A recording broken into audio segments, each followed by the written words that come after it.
Welcome back everybody to Rudy's Electronics Lab, and it's been a busy week in the lab. I've been working a little bit with some IQ signal generators and also planning some videos on that. But there's still a couple of episodes that I want to finish about the oscilloscope comparison. And some of the viewers asked to pay some attention to the FFT functionalities of the three scopes that we're comparing. So that's what will be the topic of the episode of today. So the function fast Fourier transfer is named after Jean-Baptiste Joseph Fourier. We got a cat visiting us. And Joseph Fourier is a French mathematician. He lived in the 18th century, and he's best known. Why don't you come here? And he's best known for discovering the Fourier series. And the Fourier series is basically the idea that any periodic function can be described as the sum of a number of sine waves or cosine waves, and that starts with a fundamental frequency and a number of sine or cosine waves which are multiples of it, so periodics, harmonics of it. So any periodic function could be described in such a way. And that idea later on developed in the Fourier analysis and FFT, where you actually do that in the digital domain, as we know it right now. And Jean-Baptiste Joseph Fourier was also generally credited for discovering the greenhouse effect. That's very important as well, but that's not what we're going to talk about today. Now, the picture that you see over here now on the screen, I think, is a really nice representation of what it really does on the oscilloscope, because we got data that we would normally look at in the time domain, and now we represent that same data in the frequency domain by looking at these different frequencies of which the signal is being made up of. And I think this graph shows this really nicely.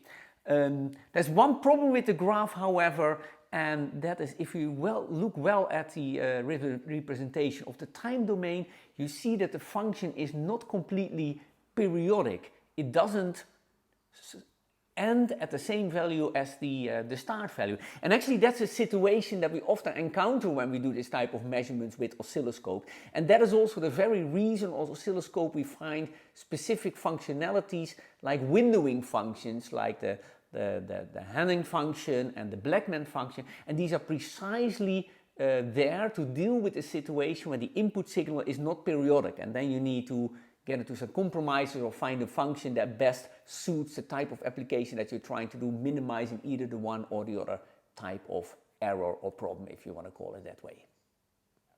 I think FFT is also one of these functions where it is worthwhile to dig a little bit further into its fundamentals and basics to really understand what you're doing and to get the intended effects, but also understand the unintended behavior of FFT function oscilloscope. There's a lot of good reads on that. I will just recommend this one, a application note of Keysight, which I think is a particularly good one, but there's a lot of introductions on the internet to be found about FFT analysis, and I recommend you to look at some of them. But of course today we're going to focus much more on looking at the way that these are implemented in the oscilloscopes here. Now, one of the things that you might be wondering, why do we want to use FFT on an oscilloscope in the first place? This is typically the domain of spectrum analyzer, and I got here the entry-level model spectrum analyzer of Roden and Schwartz. That's the typical device, of course, that we use when we want to examine something in the time domain. And for those on the lower budget, there's also things like the Nano VNA, which is actually pretty much like a toy, but a very affordable toy, and a toy from which you can learn a lot about things in the frequency spectrum. So I can recommend it really to everybody, even though it's not a very precise measurement instrument. Or things like these SDR radio tools, like this little USB plug-in tools that can be used to analyze frequencies. These are dirt cheap as well, but also quite spectacular if you look what you really can do with them. The funny thing is, as I understand, these are originally based on using chipsets that were made for DVB-T, for digital video broadcast television reception on a PC, a function that's not so application, not so popular anymore. But these chips, people found out, can rather easily be tweaked and using something that samples a larger part of the spectrum domain and for all type of frequency analysis functions. So that's fun too. But why would we be using it on an oscilloscope? Now, well, there's a couple of reasons why it would be interesting to do so. First of course, when you don't have a spectrum analyzer. Secondly, if you would like to analyze low frequencies, spectrum analyzers typically start only from somewhere in the early below kilohertz range. I think this one starts at 9 kilohertz. So oscilloscopes can be used to examine lower portions of the spectrum, although that doesn't always go very easy, and we might take a closer look at that as well. You also might want to use an oscilloscope for looking into the frequency domain when you got a signal or when you got probes that do not expect a 50 ohms termination, so maybe some current probes that you might be having lying around, etc., because all of the spectrum analyzers typically would have a 50 ohms termination built into it. And one other reason why you might want to use an oscilloscope and an FFT here, because it would allow you to do a couple of things that a typical spectral analyzer will not be able to do. For example, to do a FFT analysis on a math function, a mathematical function. And actually one of the experiments I will be doing will be precisely using that particular feature that sets oscilloscopes aside as a bit of a unique way to do things that are not possible in the spectrum analyzer, at least not in the same way without having additional equipment to do that.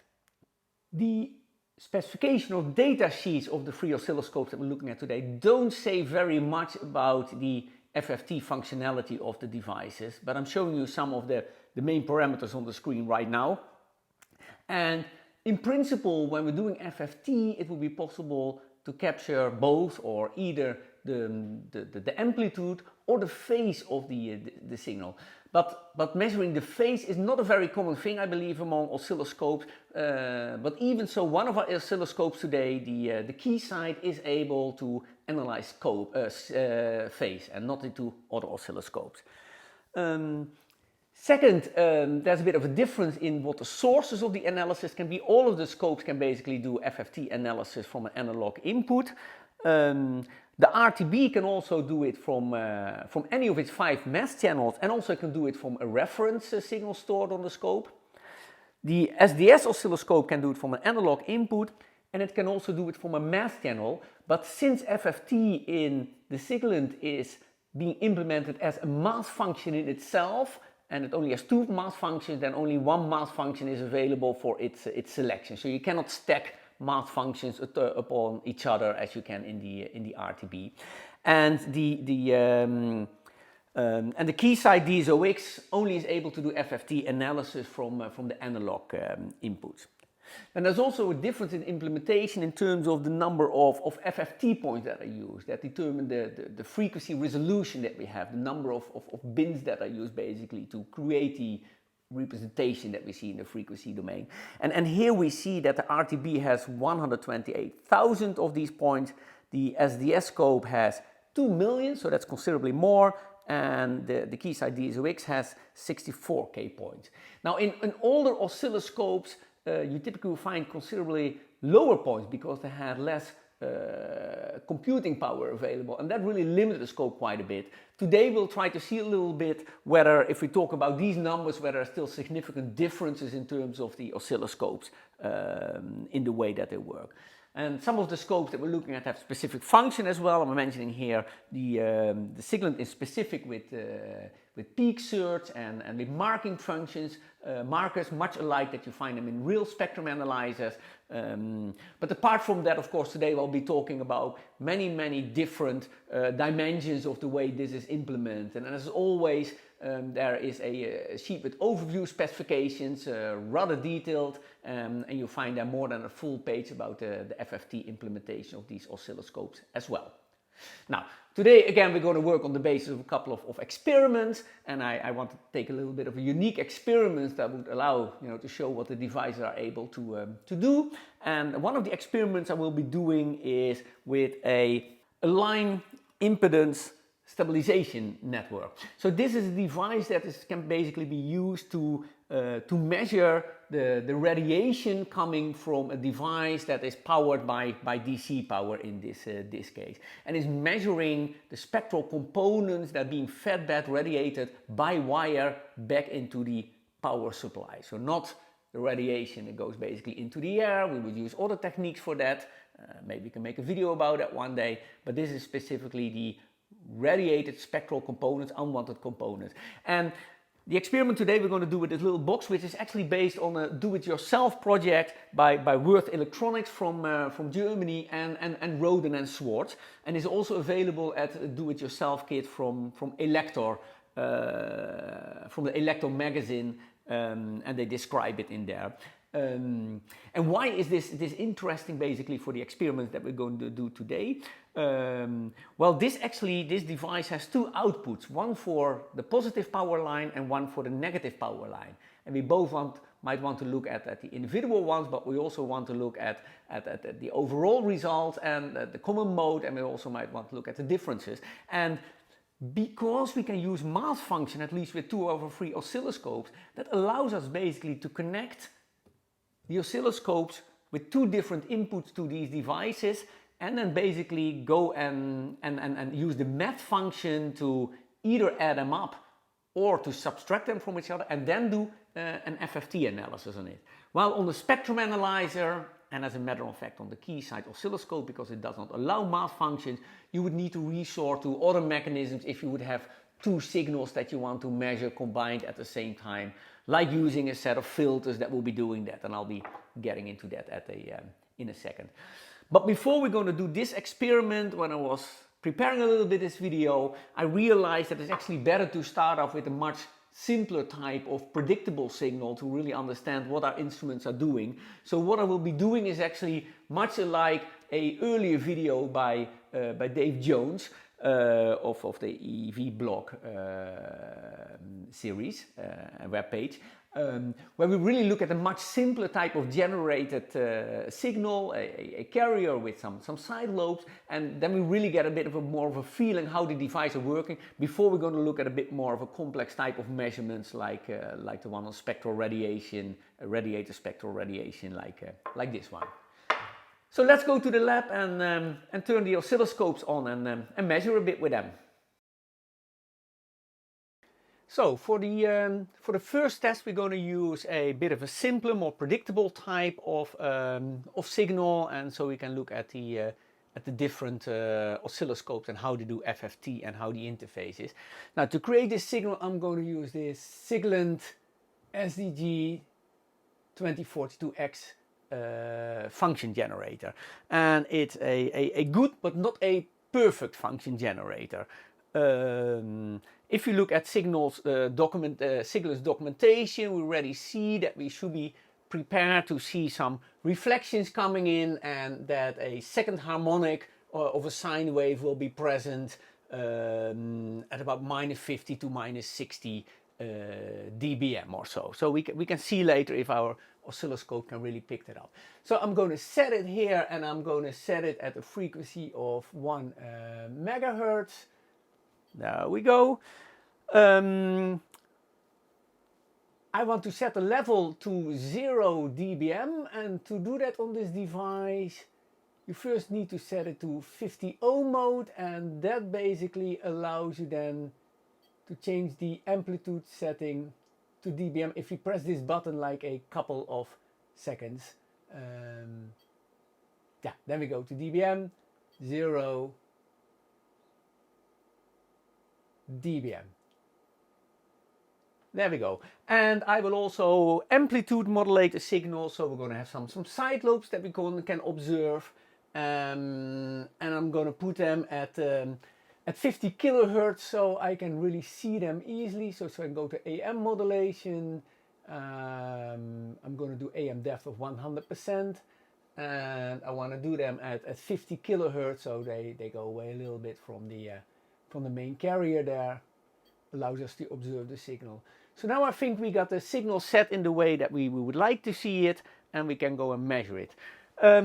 One thing that I would like to to discuss is I just set the device to a dBm setting, so that means it's in reference to power. So dBm is relative to 1 milliwatts, hence the M. But of course that assumes a load. Without a load we're not going to have any power. And all of these devices basically expect a load of 50 ohms. So I also set it here at 50 ohms. So if we would use this signal generator unconnected and set it to 0 dBm, we would see something like 1.2 volts peak. If we load it with 50 ohms like we should, we're going to see half of it. So 0.6 volts, 0.63 volts or so. Peak. And this is something we have to take into consideration when we're going to measure it with all our different devices. Like what are we going to see? What we're going to see in terms of a particular load that is present to the signal generator. Now let's first move to our spectrum analyzer, and before I'm going to connect the input signal, just out of protection, I'm going to select the attenuator, and I'm going to choose a bit of attenuation, manual attenuation, and I'll just put it at 35 dB, so I'm sure I'm going to be, there's no DC components, I don't have to worry about that. So let's connect it up, the signal to the end connector. I am not seeing anything yet. But then again, we are still in the span of 3 gigahertz, so and my signal is only 1 megahertz. So the first thing we will be doing is set the center frequency to the 1 megahertz, and there we got our signal already. It's coming in here. I'll change the reference level a little bit, and we already see our side lobes a little bit. Okay, that just looks fine. And we're going to reduce the resolution bandwidth to get a little bit of a better picture here. Yeah, that's more or less what we'll be expecting to see. I see a little bit of side lobes coming in here. This is going to be the first harmonic, so let's increase the span even a little bit more to 3 megahertz, so we're also getting to see that. Yeah, so we see a little bit over here. Now, we do see, of course, noise present in the signal. It's a low level noise. We talk about minus 15, minus 60 dB. But in order to get a better view of it, I will tell the device to use the RMS measurement, and I will also instruct it to use the averaging mode. So that basically means, and we here see the number of averages that are being taken, that we get a bit of a cleaner signal. So I see my main carrier and the 2 side lobes, and I see some reflections coming in here at the first harmonic. So that's going to be at 2 megahertz here. Well, now it's also a good time to revisit quickly whether it could be anything happening within the spectrum analyzer that is causing what we're seeing here. So I'm going back here basically to the attenuator, and I'm going to see what I'm going to have if I go to lower attenuation. If I take away the attenuation, 20 dB, yeah, it starts to look worse. So if the attenuator is only 15 dB, actually I'm seeing a lot of things happening that are happening within the spectrum analyzer. So the input signal is clipping somehow, the clipping is creating probably distortion components, so we don't want that. So actually we want to take away the components that we believe are the result of, but we still want to have some nice resolution here. So this looks pretty good to me. Now let's quickly make some notes of the signal levels that we're seeing here. So I'm going to add here some markers, and I see that my main carrier is at 1 megahertz at min 0.40 dBm, so that looks perfectly fine to me.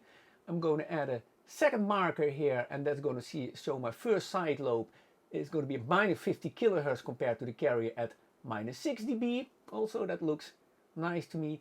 With the third one, let's actually look at the main reflection here. So what I'll do is I'll move the carrier on to a next peak, and the next peak again. Yeah, and there we got it. It will not make this a differential marker, but we'll make this an absolute marker D3. So I think the marker type here is now absolute. Yes, so we see it's at 2 megahertz where it's expected to be, and it's minus 50 dB. So that's not strange. That's kind of what we also expected from the Siglent specification of the the signal generator that I'm using here.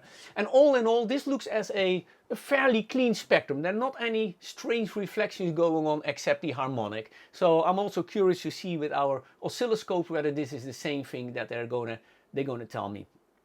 So let's disconnect the spectrum analyzer now, and let's see how the pictures are looking on the oscilloscopes. And since we're going to cover quite some ground on each of the devices, I would like to do that doing a couple of common themes every time in the same way for each of the devices. So first I'll talk about where the FFT function and how it has been implemented in the device and what the signal sources are. Then secondly, I will be looking at the graph display and how it can be controlled. So that's including the screen modes like exclusive or split modes, the horizontal and the vertical controls, and the information that we get shown on the axis. Then we'll talk a little bit about the scaling and the arithmetic. So we're going to talk about what it can show, amplitude and or phase information being shown on the screen.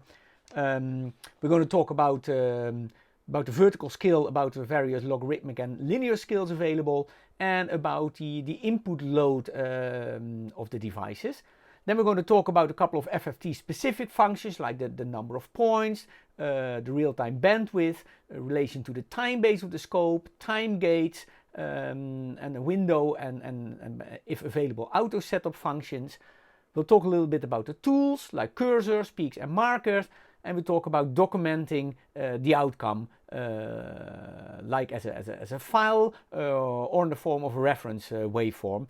And then finally, for each of the devices, of course, we're going to look at the best achievable representation that we can get of the signal that we're examining today.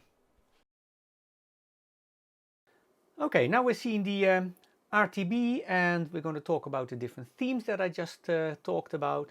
Let me go and start and connect the input signal here. We can see that we got a modulated AM signal. That is a little bit overloaded. We're now at 200 millivolts per division. Let's change the time base a little bit. And we can put the trigger up so we see what type of signal that we're dealing with. Yeah, there we go.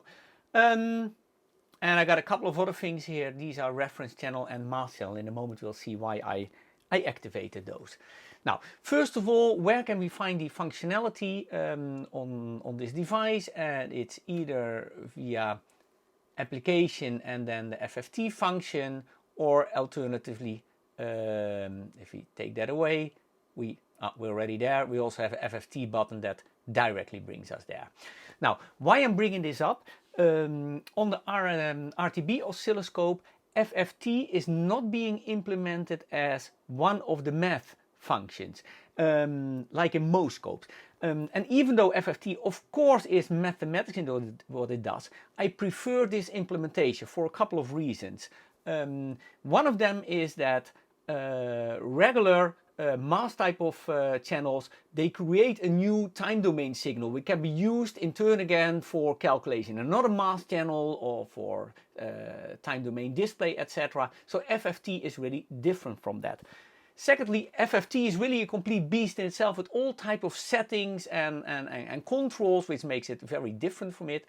And thirdly, because this way it doesn't occupy a regular mask channel, which means that we can still use these mask channels for other applications. And we'll see later, this is actually quite useful, that the FFT function does not occupy a regular mask channel. So on the on the RTB scope, it's a separate functionality, not taking up one of the channels here. Let's also go and see what the signal sources are that FFT calculations can be done on. And to see that, I'm going to the menu here and I can click source. And actually what we see here, we can use, of course, the 4 different analog sources, but we can also use any of the 5 mask channels, and we can also use any of the 4 reference channels. That's actually why I just had them on when I started this video. So the RTB has a very wide choice basically of sources, also being able to go to a store channel in the math, etc. And later we will see actually that this can be quite useful. For now I'm staying with the actual input channel that I wanted to talk here about. Now, the next theme that I want to talk about is the various controls. Oh, I press the FFT button, that takes it away from the FFT function. The way that the graph is being displayed and the control that we have over that. So by default, it starts with a time domain window and a frequency domain window. And what's quite interesting, in the time domain windows, we also see a gate. And that gate is showing us what data is actually being used for the FFT calculation. That is quite useful to have that insight.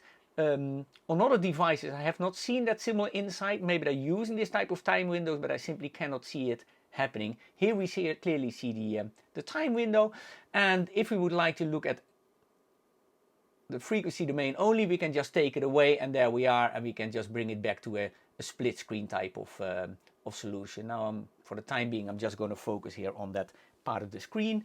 We got here the different scales that we can see in the picture. The vertical scale right now is a logarithmic scale based on dBms, and the horizontal scale in frequencies. The print might be a little bit small. In reality, I think it's quite okay. What I really do like is that the scale is very straightforward. Just 60 megahertz, 60 megahertz. We got 40 dBm, 20 dBm. So it's a very clear, straightforward scale.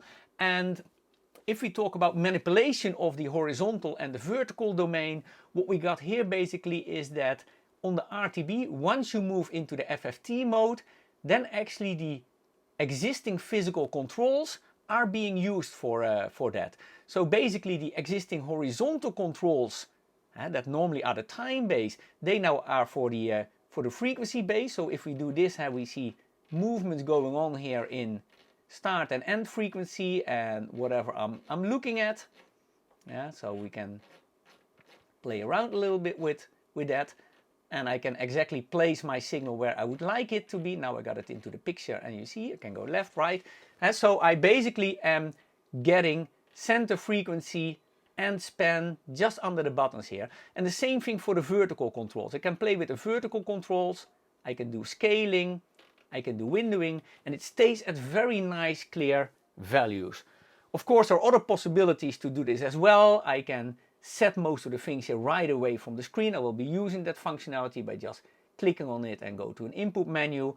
I can of course use dragging and pitching type of things, and then of course I can get to any value that I want. But what I like about these controls, like I said, is that physical buttons get us to a very direct value here. So in that sense, I think it's a comfortable way of controlling the device. Now, moving to the third theme, which is the scales of the input signals. And like most devices, we have a choice here of different options. I will go here, vertical scale. So we got logarithmic options, the dBm, dBV, and also micro V, and volt effective, which is a linear scale. Now, the dBm scale, like we discussed before, is relative to a milliwatt, so we need to have a load. And on the RTB, we always have a 50 ohm load being assumed by the device, and this is also the very reason why I just connected it. I started connecting it, let me put it the other way around, with a 50 ohms terminator, because this oscilloscope does not have a built-in 50 ohm termination. So it's always going to be assuming 50 ohm, which I think it's perfectly fine. That's normally what we want. The linear scale here, I think we use that less often in FFT because it does not allow you to see the huge dynamic range that we got in much of our signals. But anyway, it is available on the device. And so we got two more things basically to talk about. First of all, with the waveform, we can be looking normally at the spectral plot. That's what you would normally do. But you can also look at the average. And the nice thing of the RTB is that we can see the average at the same time as we can see the spectral signal. I think it's the only scope, or I know it's the only scope here that we're looking at today that can do so. We can also look at the minimum value. We can look at the maximum value. So all these things can be shown at the same time. We can do resets on those accumulated measurements, but particularly being able to show the actual spectral measurement and the average spectral measurements, which of course we'll often be using because we're talking here about signals with significant noise, and because the dynamic range, we're always going to meet some noise if you just go low enough. For the averages, you can also choose the number of averages. 16 is perfectly fine here, but if we're doing measurements that take a long time to build up an individual screen, you might want to go to 4 averages, for example, not to make the process too slow. Now, and I think the other thing I need to talk about here is basically that we can also choose here the FFT window, and I talked a little bit in the beginning of the presentation, that we have different windows to deal with the fact that the waveform that we're measuring might not be purely periodic, and that there are all types of consequences then on how you deal with it. And so here we got the different type of strategies, windows to deal with it. So I'll be staying with a Henning window, which is going to be a compromise between, on the one hand, the accuracy in the amplitude measurement, and the other hand, the ability to look at the to identify different frequency. So I'll use Henning, which is a common one, which we'll be using over all our oscilloscopes. Now, if we then go to the next theme, which is FFT specific controls. First of all, the number of FFT points on this oscilloscope we saw earlier in the specification is 128,000, but that's not a number that we can control or affect directly, but we will see later that we do have other variables, the real-time bandwidth, which we can control. And I even find that making more sense than being able to have the FFT points in it in itself. Yeah, so let me get to that right away. The real-time bandwidth. The real-time bandwidth can be set automatically, as we over here, but we can also turn the automatic mode off, and then we'll get direct control over it. We will go here to the parameter in questions. We also see the ranges between which we can go, and with the smallest bandwidth, of course, we get the most detailed signal. And there we go, we got these like very small spikes here, and we still see the oscilloscope is fairly fast even on the highest resolution setting here. But of course here we could also go to 500 Hertz, and then the device will even be faster. But in this particular mode, I think it's running perfectly fine. It's also worth to know that this speed issue can become more relevant depending on the specific selection you made of the bands that you're looking at. Particularly if you look at very low frequencies, then these scopes can all become quite slow. So then you probably want to think about the resolution bandwidth that you're working with. With the RTB oscilloscope, actually in one of the recent firmware upgrades, RTB said that they made significant speed advances at low frequency. Before there was a bit of an issue, and now it seems to be less of the case.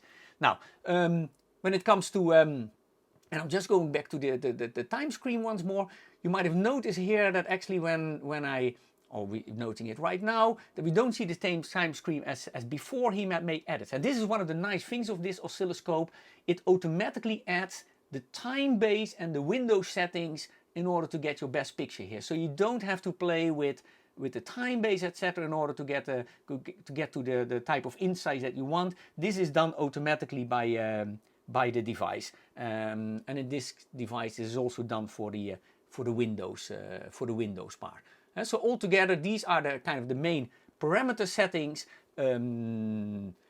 We can also do a couple of other settings. I'm not going to go in detail with all of them. They're related to the time base. We can also do that manually, even if we set the RTB or the real-time bandwidth, and then it chooses the time gate, or you choose the time gate, and that results then in a real-time bandwidth. Yeah? In terms of the horizontal scale, we can do it via center and span, as we just saw. We can also do it via start and stop. We have to choose either of the two, of course. So in this case, I will just set the stop to 0. I set the maximum to 3 mega ohms, and then 3 megahertz, and then I should be seeing the signal. And perhaps we can also look a little bit into a moment into the maxima that we got here. Now there are a number of tools available, which is our next theme, and the tools are basically organized via the cursor on the RTB. So we can activate the cursor function. We got a V marker here, and for the cursor, we want to make sure that we selected the FFT spectrum as the cursor source that we're interested in. Then adapts a little bit in that case if we do so to to the functionalities of FFT, and most in particular what we're getting here is the possibility to jump from the one FTP peak to the other one. So it was already a little bit higher. So here, for example, we are at the main carrier, here we are at the higher lobe and at the lower one. So basically we have some straightforward, simple tools, I would say, to automatically select here tones that we might be interested in, and we're getting to see the different measurement values that associate with that. Moving to the next part, the next theme is documenting the measurement that you've been doing. And one thing we can do on the RTB scope is save the FFT screen. Now, just to make that a little bit easy to show, I'm just going to turn off the reference channel for a moment and the mask channel, so we don't have all that information here at the same time. There we go. Now, in order to save our spectral plot, we get to the save functions, the waveforms, and there basically we can choose here between spectrum, the visible channel, and the visible FFTs. So basically that means that we can save not only a comma separated files that simply has this spectrum here, but we can also look at multiple things like saving both the spectrum and the average measurement and the maximum and the minimum. And so we have a fairly flexible approach when it comes to saving information here.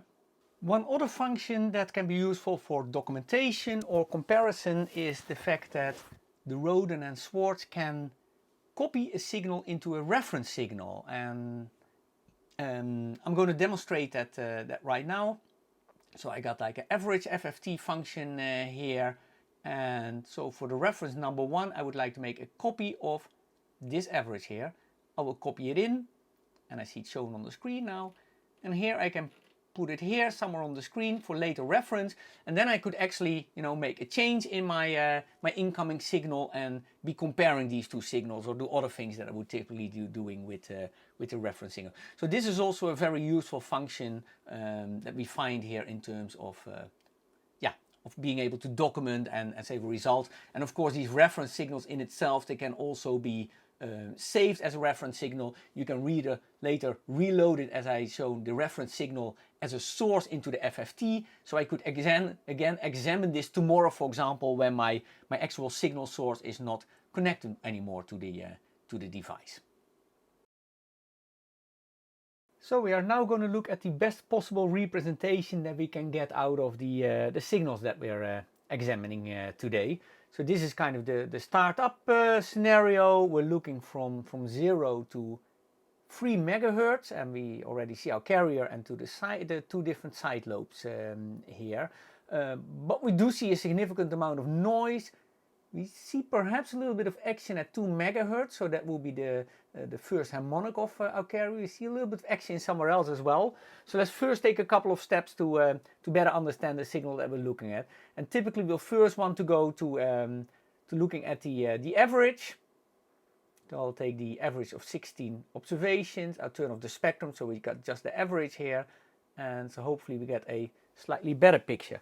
Yeah, so already here we see a little bit better what is going on. We see a number of different things here. Some of them might be spurious, some of them not. And anybody who's been working with FFT, for example by using a software-defined radio receiver, will know that it's quite common to have lots of spurious type of signals coming in, even if there's no input or antenna connected at all.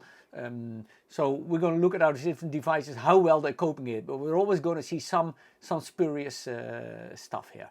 Now we're still going to keep to the heading scenario, but still we can't see terribly much, and our noise floor seems to be about minus 75 dB or so. Now actually the picture can get better on this device, and it took me a little bit of time to find out, but actually if you change the regular acquisition mode from sample to high resolution, you will see that the noise floor goes down significantly. We're almost at minus 100 dB of noise floor, and the strongest signal about 0 dBm, and then almost minus 100, minus 95.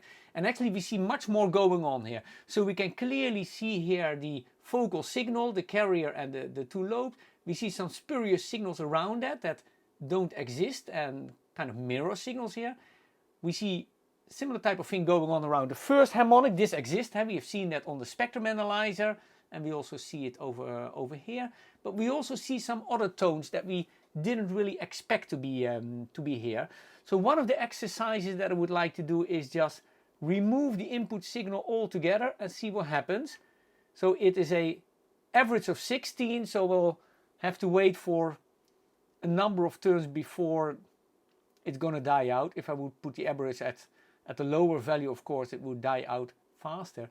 And you see, interesting what's happening right now is that here we got some tones that are actually staying, even if I got no input signal. So this is really something you want to be aware of with this device, that there seems to be some tones here. As far as I can see, they're not related to other devices I got here turned on in the lab. I already did that experiment. So we do have some spurious signals which seem to be internal, and we see a couple of more. Actually, we go to broader frequency ranges. So there is spurious signals here at about 1.3 megahertz or so, and a couple of others that we want to be aware of. They don't come from the input signal, so good to be aware of that. I'm going back here to the main signal that I would like to examine. Now, to compare this a little bit to our spectrum analyzer, let's look at the various level. And again, we can use the cursor for this exercise. So I'm going to the cursor setting. I'm going to ensure the cursor is set to average. Yeah, that's what I would like it to be. And I can go from peak to peak. Cursor 2 now is set as I see on the peak. So I'm looking here at cursor 2, 1 megahertz. That's where I expect it to be. And it's minus 400 dBm. So minus 0.4 dBm. Yeah, that's spot on. We set the source to 0 dBm, and also the spectrum analyzer showed us the same. So that's exactly the same we see on the spectrum analyzer. We're going to go to the next peak. Oh, so we're now on, we're going cursor number 2. That's just fine. Go here. We'll go through a couple of peaks here. Oh, okay, he sees quite a couple of in-between peaks. Okay, we go in fairly small steps.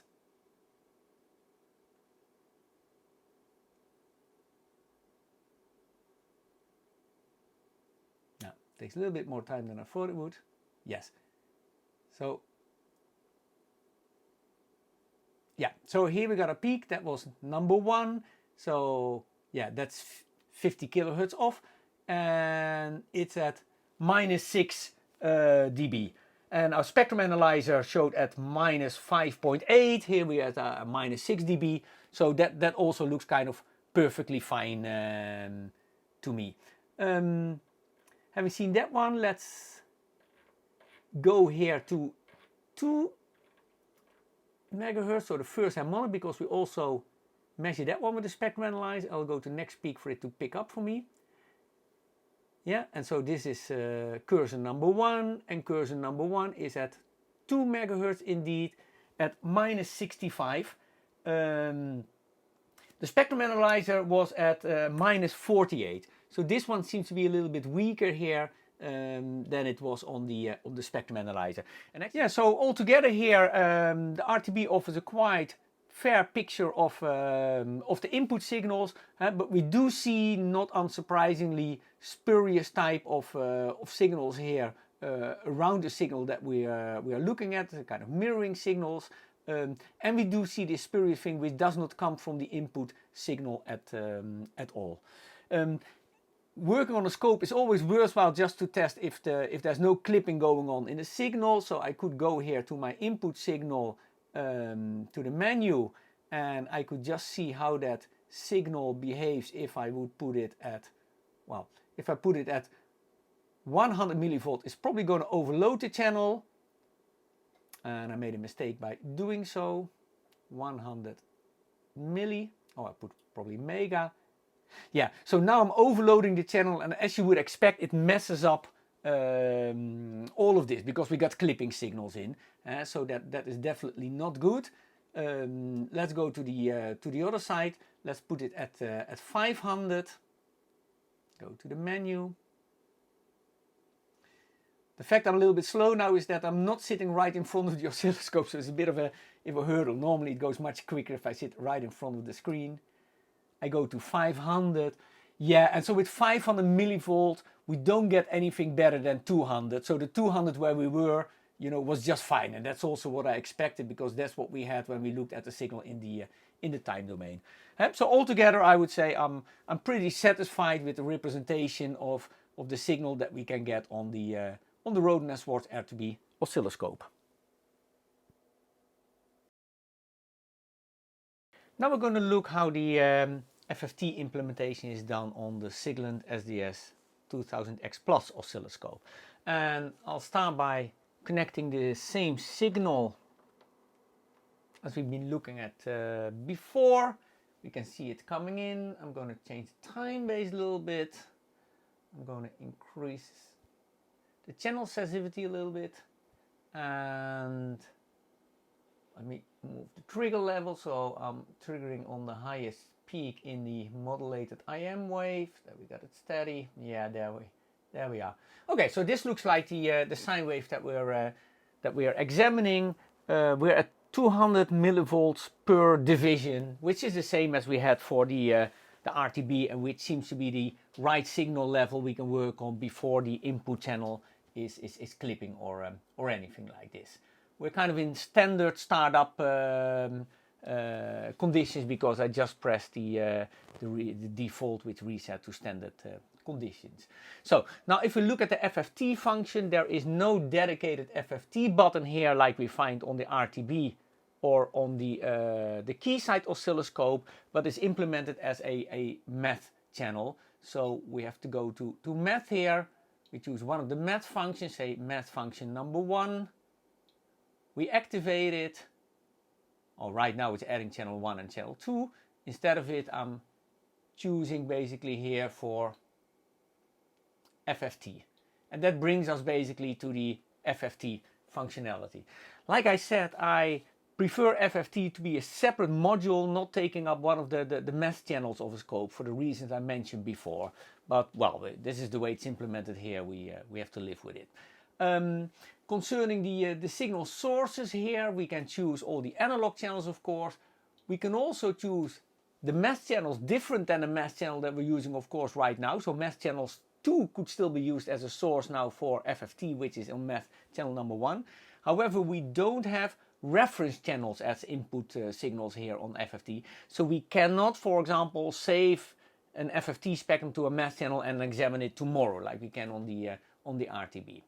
Anyway, I'm going to stick to channel number 1. I got it on FFT here, and this is where I start from. Coming to the second theme of graph display and control, we see right away here that we got a split screen presentation of the waveform. Actually, I see that that mathematics 2 is also functional, because I see this calculation here. So let me just put 2 mathematics off. Yeah, and we go back to mathematics 1 that we're looking at. So we got a split screen, we got a time domain up there, and we got the frequency domain up there.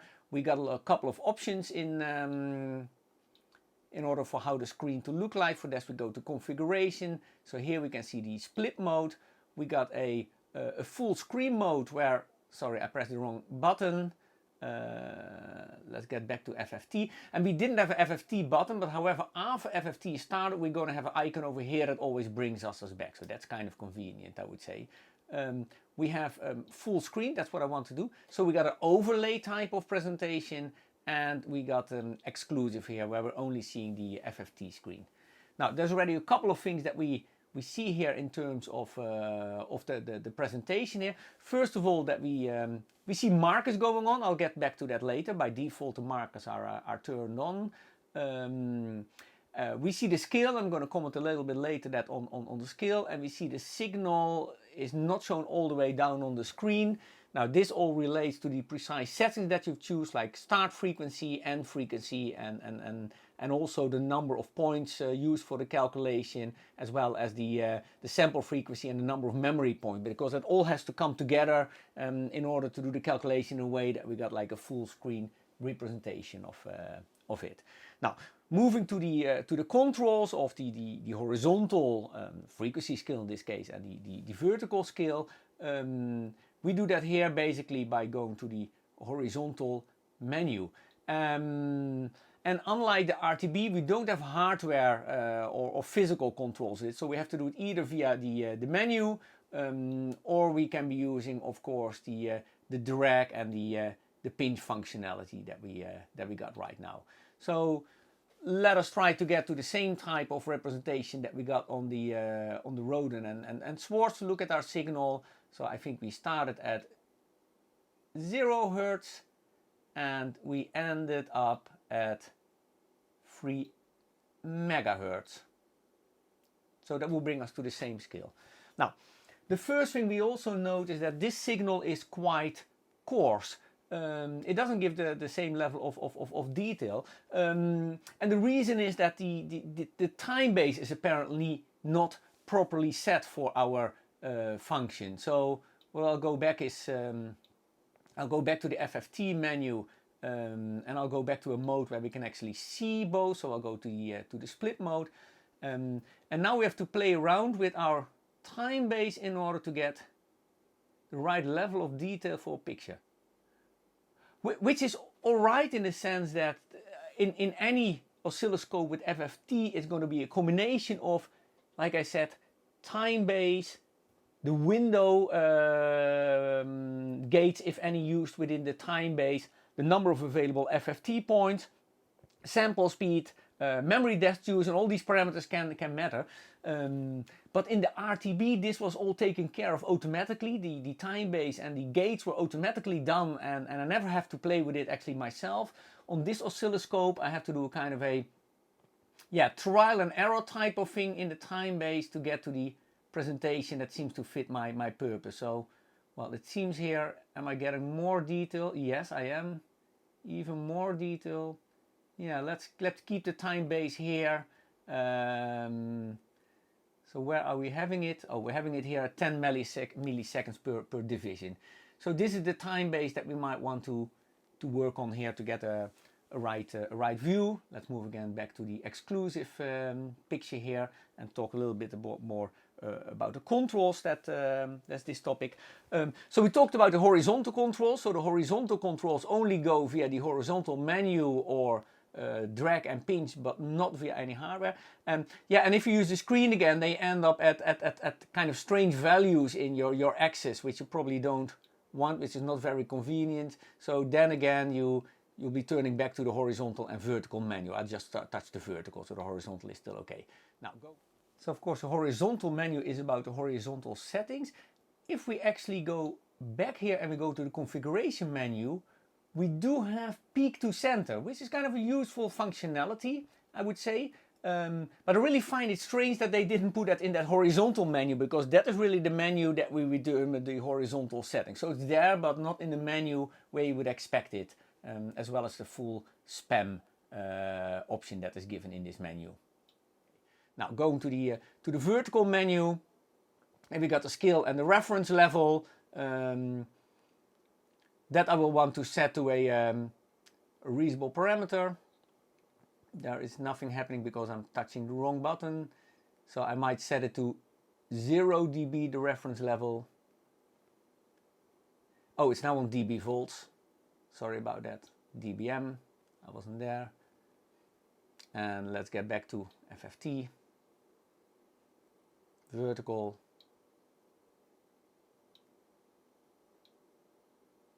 dBm level 0 dBm, so that means my maximum value is right over here. So actually I might rather choose plus 10 dBm.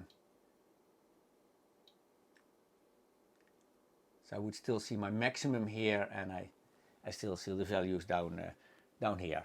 So in terms of the scale, basically that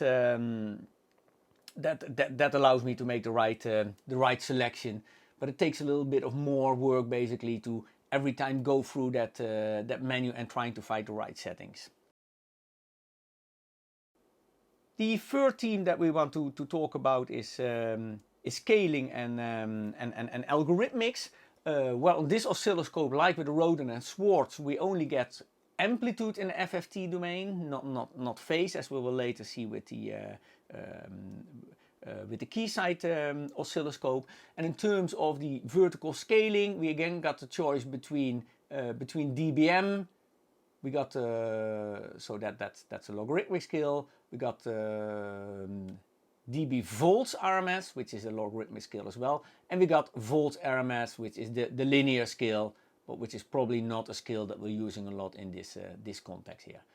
Now, as I talked about before, if we use dBm, this is a reference to 1 milliwatt, and we need to know what the termination is, or the load of the signal generator, of course. And there's something nice about it, that actually on the Siglent we can set it. There's here an external load, and the external load could be set to 50, but it could also be set to, for example, 75. If you're more doing broadcast type of stuff, it might be set to 600,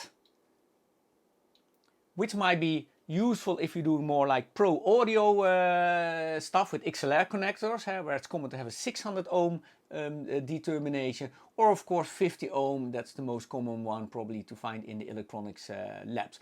So the ability to define your own external load is an interesting one.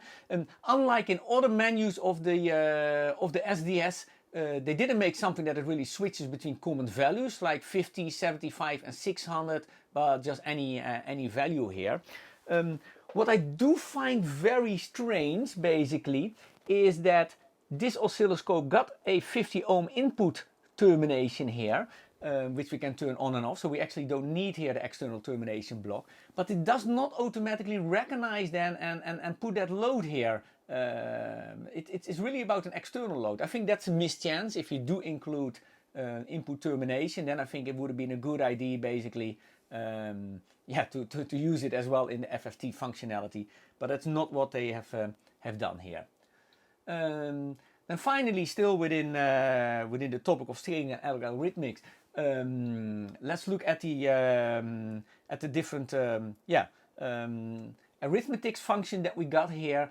And what we can do here basically is choose between the spectrum view, which is called normal. We can see a max hold view, where it's keeping like the maximum values. And we do have an average view, which I think is going to be the most sensible view to be using here. And we're averaging now by 4. We're a little bit slow here. That must be the result. Now the average is counting up to 4. So that's probably a little bit the result of the specific settings and the time base that I've selected. Probably if we play a little bit around with the time base, we might get it actually a little bit faster to move on. No, it still takes about the same time, but I guess we can tweak it around a little bit if we would like it to be faster. But anyway, we are kind of collecting the right information, here.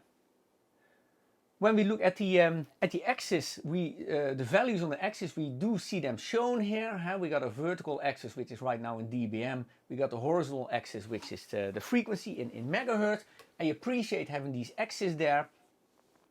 But really, I don't see any point why we see minus 10.0000. It's and also for frequency, and especially if you change a little bit with the time scale here, and we get to see all these different values. It takes a little bit of a time for the device to actually do it. I would expect something is going to happen here. Yeah, I'm now going to see all messy values. I'm not sure it's updating quite right. Yeah, here it's only go apparently search that. That's okay. But really, this is not particularly helpful. This suggests a type of accuracy that you can't really use. I think we're talking about 600 vertical dots here on the screen, and the number for the graph itself is even lower. So please just show minus 80, minus 90 instead of all these numbers with all these digits behind the comma. That personally really doesn't make a lot of sense to me here. Now, coming to the theme of FFT specific controls, on the on the Siglent oscilloscope, actually we have the option to choose the number of points that is used basically to do the calculation. So 2 million points, and that's actually the most of it. We saw the specs before, and the RTB was at 128,000 points, and the Keysight was at 64,000 points. So that is definitely a better spec. You can play a little bit around whether actually the number of FFT points offer you additional information or not with the current setting, but it might have to do with the number of settings that I choose on other points, etc. It doesn't look so good at 128, but it really depends on the whole set of settings that you got in your device. I'm sticking at the maximum here.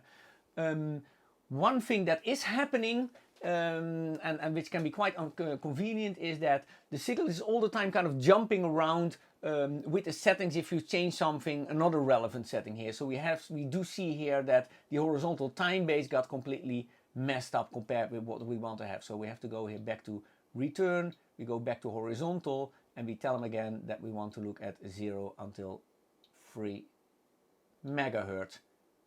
And then we actually get back to the view that we wanted to see.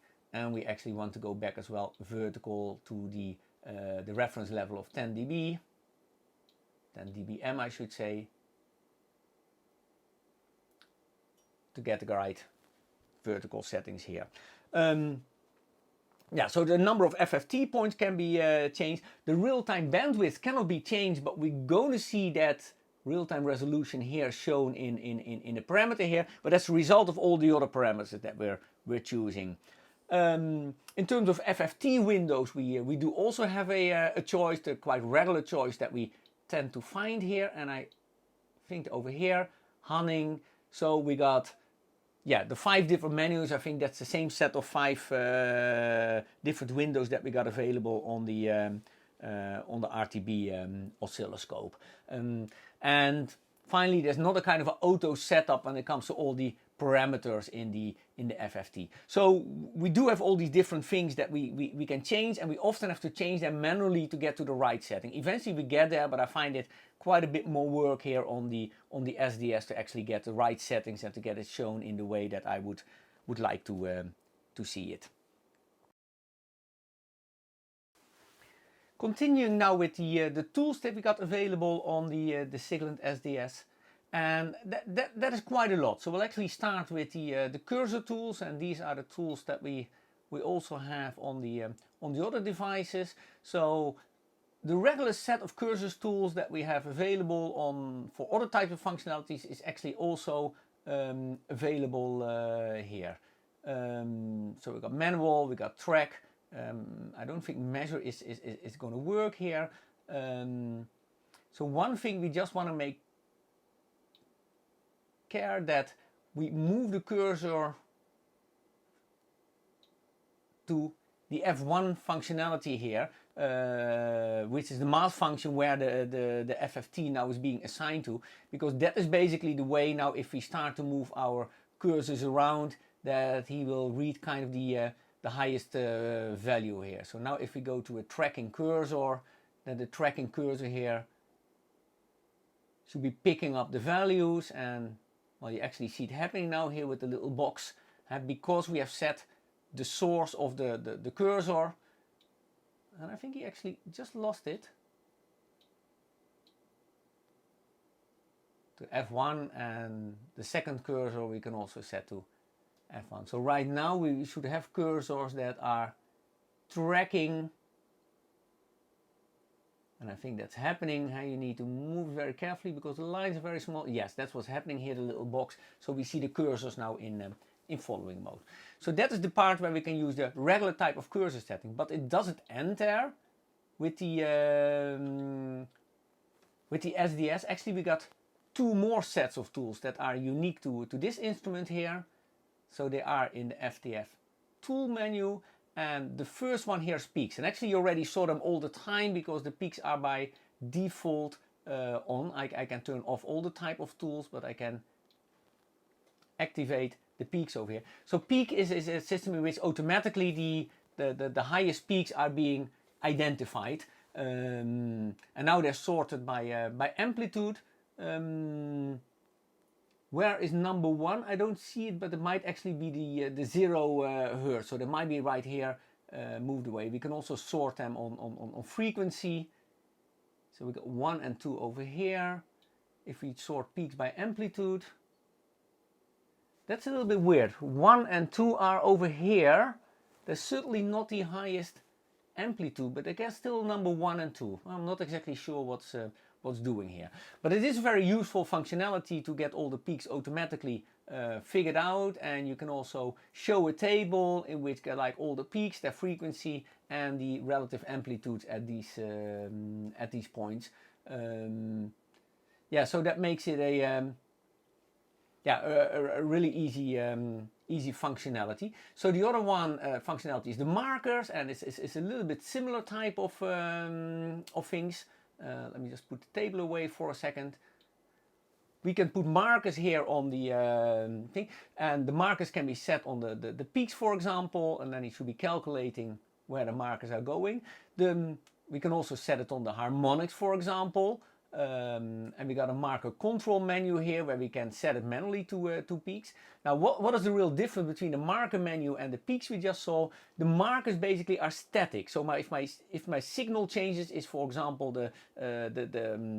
if we would change the carrier energy level or so, then the markers would still stay the same. While the peaks are dynamic, so they would change if the incoming information becomes different. So having both of this is really useful. We can also show a table here. We have some control over what is all shown in the table, and we have also some control on search threshold and search excursions. These are the same parameters that we have on peaks, but now they are only used when we manually search for them. And like I said, the markers are remaining basically static. So yeah, they can be useful for different things.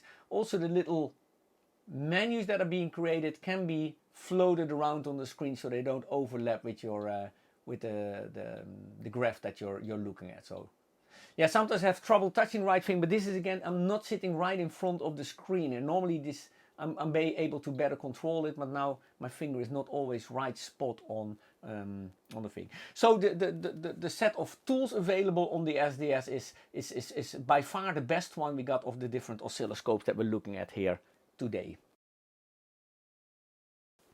Okay, I'm quickly revisiting again this sorting by amplitude and frequency. So really been wondering about that. So really, if I got this plot here, and whether I sort by amplitude or frequency, it really doesn't make any change. It's just, you know, sometimes you see something coming in that's part of the list or not, like number 7 here that we just saw there. But otherwise, sort by amplitude or sort by frequency. So I think this is something broken that might need some attention in the firmware. I mean, the search threshold, that is quite nice. So I have a search threshold. I can move it around here, and that would tell me about anything to be potentially included in that list. So if I bring it up, then I would just get values. So here I would just get 3 results, because there are only 3 above the search threshold. Now I would get like 4 results. I've got one coming in over here. And actually around DC, but that's often happening. And then I get the 2 side lobes here, you know. So that kind of works well. And the search excursion, how close they be together, that's kind of useful as well, because sometimes you have peaks that lie very close together. You want to have a minimum type of distance from it. But I guess this is just a firmware issue that's calling for some attention. It's simply not working.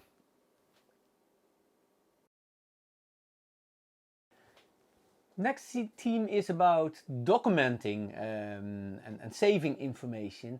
And on the SDS, there's a way to save the FFT spectrum as a comma-separated file to USB flash drive, for example. We do that by being in the FFT menu. We choose the save and recall. We call basically for a comma separated output, and then with the source basically we move to the math channel that we got the FFT on. So that is math channel 1 in our case, and then it will adapt the data that we get, and then we can actually go and save it. We do that by going to the file manager, then we have to go to a drive. Actually the USB drive is not connected here, so I'm at the local drive, and then here, this little icon here with little pen on it, that's the save button. I think I talked about it before. It's very strange that the one on the left is actually the load button, and this is the save button. It can be kind of confusing, but it does work once you know what you're taking. So what does it actually save? And we saw earlier that the RTB was able to save the spectrum, but also the average, and also the top and the minimum values, the max and the minimum values that you saw. It works slightly different on the SDS, and I'm going to show you here on the screen. On the SDS we're getting the frequency, of course, that's the horizontal part, and then we got actually column for the real and the imaginary part, and we get for the magnitude and the angle.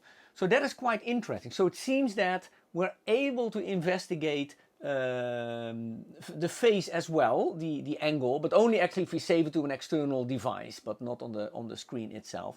What I find a little bit more confusing here is that this is not really clear if what we're seeing here is actually a spectrum, as it seems to be called here, or magnitude, or whether this is the average when it's set. I guess it's the average because I'm in the average mode right now, but it's not showing that very clearly. Yeah, so that is the general save functionality. If you want to do some documenting or comparison work, that's also possible here with a reference channel, like we also did on the RTB. So let's quickly export it. We go to the reference menu here. The reference target is reference A. The source, again, we have to set to the math channel and to F1 here. And I do save, and there we go. And from now on we should have our particular spectrum saved to the internal file. Yeah, great. Let's see if we can see the reference. Yeah, so here I got our reference waveform that is saved, and here I got the actual one. That can be useful, very useful for comparison type of functions, but also playing around with the parameters and to see whether the spectrum actually the ability to look at the spectrum improves on the device or not. So suppose if I manage to put that a little bit up, and I would be interested, for example, if playing with the number of points, FFT points, makes any difference by being able to compare that to the reference level. So I would go here, I would go to configuration, I would go to the maximum number of points, and I would go 128. Yeah, so I can really make a easy type of comparison between the two different systems. And actually I got the feeling that now I'm back to 128. I got a kind of more useful spectrum here, maybe even do a little bit more of averaging here than on the high value. Let's go to 16. So it will settle down. Actually I got a feeling that here I got a more messy signal in terms of unwanted spurious things than I got over here. So playing around a little bit with all these settings might be a useful thing. And it also seems to indicate that just having a higher number of maximum points is not necessarily a good thing or the best setting for any type of measurement that you would like to do. Now let's take a look at the best representation that I can get of the signal that I want to examine here today, and compare that to the spectrum analyzer. So this is more or less where we were before. I already tried to optimize a number of settings here. One I didn't optimize yet, I will do that together with you. So if we look at this picture, we see the noise floor coming in at something like -85 dB. And one option what we have to increase the dynamic range of the signal that we have not seen yet in the video is the number of bits that the device is working on. So a little bit similar to the RTB high res mode. For that we have to go to the time base. Don't ask me why the number of vertical bits is in the time base, but it is in the time base acquire menu.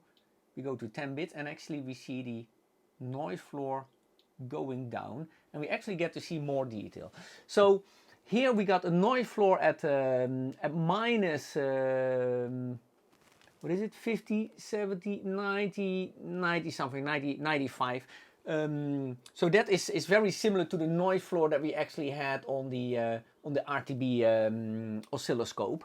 I do see a bit more spurious signals here, but I do not see signals that are And I put the average at 16 now, so it takes a little bit of more time to do. But I do not signals that are kind of internally generated spurious signals, like we saw on the RTB. Everything will be going down basically.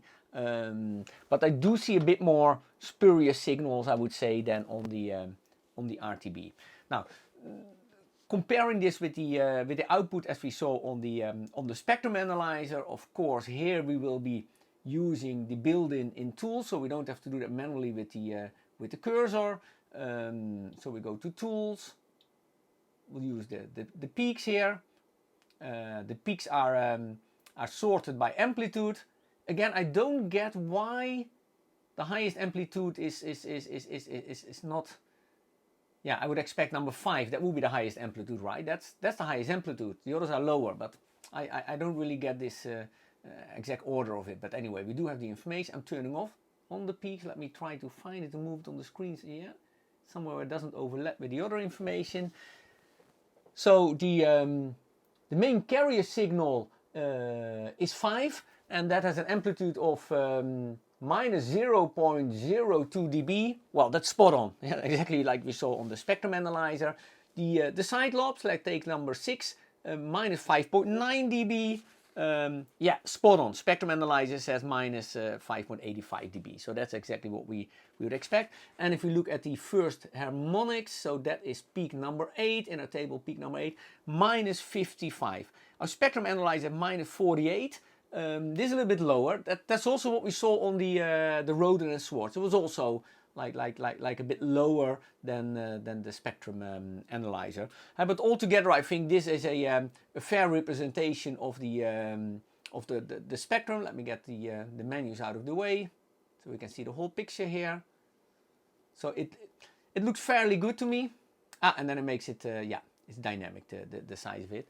So it looks quite good to me. We've got a little bit more spurious things going on here. But this is a bit of thing happening all the time with FFT stuff. The one analyzer a little bit more with others. But we can do some decent investigation of the frequency domain. The last scope we're going to look at is the Keysight DSOX1000G. And of course we'll be using the same set of themes to walk through this oscilloscope FFT functions. So I've also set it up. I also created an input wave, the same input wave as we talked of before. Well, actually slightly different, but I'll tell you about that in a second. And we would like to explore, firstly, of course, whether the FFT function is a separate functionality or implemented as one of the math channels. And the answer to that question is actually not that easy. Please bear with me, it's going to be a little bit complex here. So we do have a dedicated FFT button here on the front panel, which I like. We can select it. We get to see the source, spam, center, and a couple of settings. And that looks like the way to get into FFT. And from here basically we can select 4 different sources to 4 analog channels. But actually this is not it, because this oscilloscope actually supports also math channels as a source, but we don't get to see this right now. And why I'm emphasizing this thing quite a bit, the math channel thing, because this oscilloscope only has one single math channel, and if FFT would be taking up a math channel, that we cannot do something else on that math channel or have it as an input to FFT. If it's as a separate function, it might be able. Now, it's actually going to be a little bit in between there. And to explain you that, I need to turn off FFT, go to the math function, and I actually connected 2 different channels here. Let me just turn off the math channel. I have 2 different input signals here. I really love, by the way, how the Keysight is showing and this signals and how responsive it is. Let's do a single shot, so we and a little bit like this. Yeah, so we see here the 2 input signals are of slightly different frequency. So this is a 1 megahertz on channel 1 and a 1.2 megahertz, so slightly shorter period on channel 2, right? So I got 2 input channels here. I'm going to go to the math functionality, and I'm going to have a plus operator of 1 and 2. And as we can see here, this is what we expect. It adds those 2 channels up. Now, after we have done this, let me look at it carefully. We go here to, yeah, to FT, I think. Yeah, we have to stick at FT. We go, and bear with me. Yeah, FT. And then we go in this menu here to FFT magnitude. We do have FFT phase as well, by the way. I'll get to that in a second. FFT magnitude, we select that. And then we can go to the More menu. And surprise, surprise, we get to see another source here, which is GT, which is actually the calculation, the additions that we just created. And just to test whether this is working as it should, let's inspect the signal here. So the center frequency, I want to be at 1 megahertz. That's the type of signals that we're looking at. I have to change it with a manual dial here. Mind you, you have to turn it in the opposite direction what you expect to be. So turn it to the right side makes it smaller. Don't know exactly why, only for this particular thing they did that. Always take a little bit of time on this device to get there. I want to center it at 1 megahertz. And I want to get the span to a visible value as well. So let's get like at spam at 500 hertz.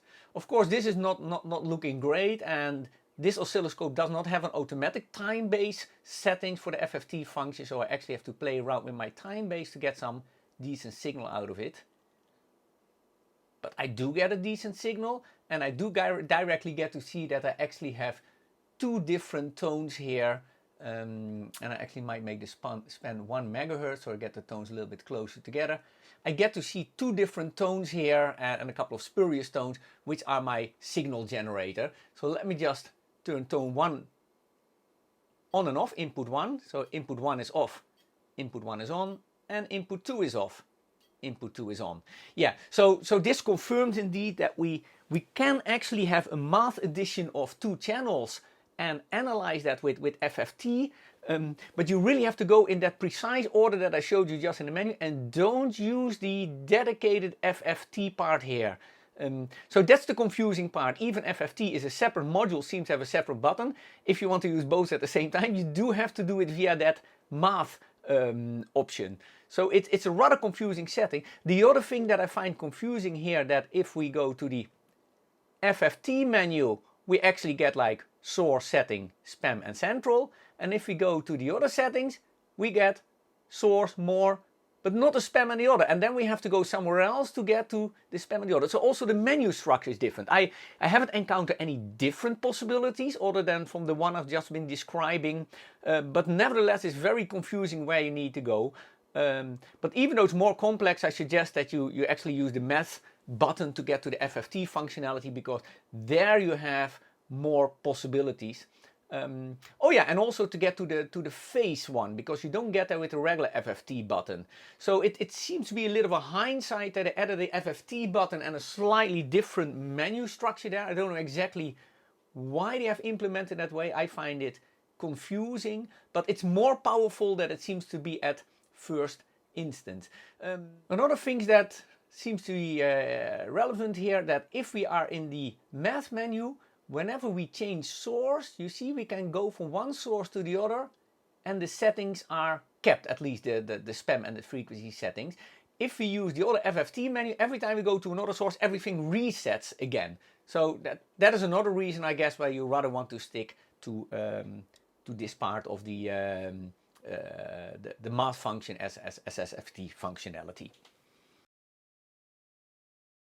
So the second theme is about the graph display, how it's being shown, and the controls. So if we explore that, then we have the possibility to see exclusively the FFT screen, and we can have the overlay basically with the waveform graphics. We cannot do a split screen on this device. Now, if we're going to now investigate the controls that we have, we do have physical buttons for that. So if we are here and we are turning now the horizontal button here, then in FFT mode it changes from horizontal time base to the horizontal frequency control. But there's, however, one single button here that controls both the center and the span. And the manual explains that it chooses an optimal combination between the two of them. I don't know exactly which criteria, but it kind of seems to work. There's one thing you have to be aware of, however, that if you are in the overlay mode, then actually this button is going to be time mode, as you see, time based. And if you're in the frequency mode, it has this new type of control thing. So the time mode basically has priority over the frequency mode when it comes to this control. Now, otherwise, you can also do it via the menu structure. So I'll go to Math, I'll go here and to the settings, and we got spam and center. We don't have start and stop. And let me just go to an actual case here. I go to the center frequency, and I want to have I want to look at a spectrum from 0 to 3 gigahertz, like on the oscilloscope, right? So I would put the center, yeah, I have to go the opposite direction, then I would think I would have to turn the button. Center to 1.5. I would set the spam to 1.5 as well. And there you go. I cannot set the spam to 1.5. I only can choose between 1 and 2. You're going to encounter this often with this device, that you're not as flexible in setting the values as you might wish it to be. Now, I'm not getting to see the full picture, and that depends on the time base, and the time base determines the number of basically samples that I can be using, given a given sample rate, and whether I can fill up all my buckets according to the number of points defined. This is a question that a reader asked me recently before I made this video. When I announced I was working on this video, I got this being cut off here. Now this is the reason here. You see that depending on the time base that I'm choosing, the device does or does not have enough information at its disposal to make calculation all the way up to a certain frequency. So I'm letting the time base here, I'm going back here, and here we got more or less the picture. Like I said, I cannot really get it exactly to the values where I want it to be. I'm now here at 1.5 center and 2 span to the left of it, and to the right of it. I don't have the flexibility to go to 1.5 here. About the vertical controls, I can also have the vertical controls. Yeah, of course, I have the dedicated buttons here that go with the math function, so that is very nice. So I can scale here, and that goes in sensible steps. You see 1 dB, 2, 5, 10, 20, 50, 100, etc. I don't know how low it goes, doesn't matter. This is the kind of a sensible thing here, and I can do the offset here. Now, one thing that I want to mention here is that we do have a lack of values on the axis. Just like in the time domain, the Keysight does not do that. It's also not here in the frequency domain. So that can be quite a bit of confusing, I should add, because we really have to kind of figure out, like, what is the scale, what is the reference level of the scale, which is minus 58.7 dBV, and then kind of figure out where our value is, like of the tone that we're looking at and the noise. Of course, we can look a cursor to look at one single thing, but I'm really missing here the axis. And also, like here on the horizontal axis, particularly like if I go here, if I'm in this menu, for example, let me just stick in this menu. I don't even see what the time base or what the frequency range is here. I mean, there's not of this information on the screen. Either I have to be in the specific settings menu, or I have to go all the way back to the highest menu infrastructure, and then I got this little information thing here where I actually can see it's not even written what it is exactly, but actually the 1.5 is the center frequency, and the 2 is the span setting. But then again, you have to figure out yourself exactly where you are on the display. So I'm really missing quite a bit the axis being shown here on the device. Now, I think that kind of covers the controls that we have here on the device.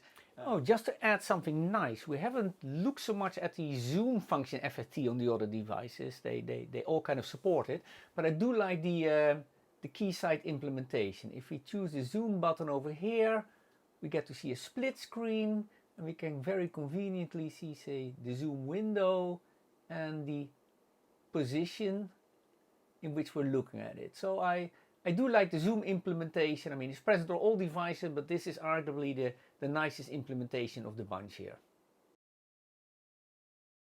So the next theme is about scaling and arithmetics, and perhaps the first thing I want to note here, and that's the only oscilloscope that can do that here, is actually a phase diagram.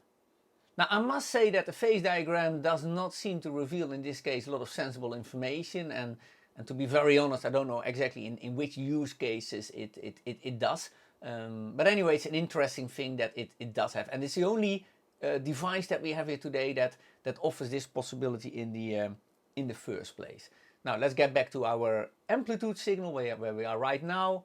Again, he has been resetting everything, so let me try to bring it again back to 1 megahertz in the opposite direction, and I would expect the dial to be turned and to a span of 2 megahertz because I cannot choose 1.5. Yeah, I guess this is more or less where I want to look at, and then we can look a little bit at the vertical input signals that we can be dealing with. So that's the soft button over here, vertical units, decibels. So here we can choose between decibels and volt RMS, and volt RMS is the linear scale, decibels is the logarithmic scales, but basically what we get is decibels expressed in dB volts. We don't have dBm, so in reference to power, like dBm 1